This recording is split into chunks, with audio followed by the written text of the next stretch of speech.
जय मिथिला अमिता झवैची आर सब क्यों हमर प्रणाम लिया और अपन आशीर्वाद बना कर राखू। सामा के गीत सुनो। पानामा जे खाएला हो भाइया पिकिया नरला अही ठामा पानामा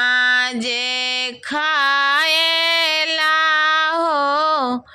भाइया पिकिया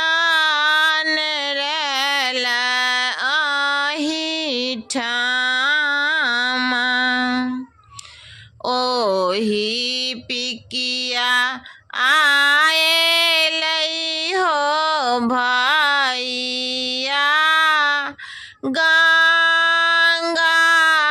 जमुनमा केरा बाढ़ी ओही पिकिया आएलै हो भैया गंगा जमुनमा केरा बाढ़ी ओही पार बहिनों से बड़की बहिन करुणा माँ के ने हे ठाड़ आही पार भैया से अपन भैया छतवा लेने हे ठाड़ जूनी कानू जूनी खिजुगे बहिनी बाबा के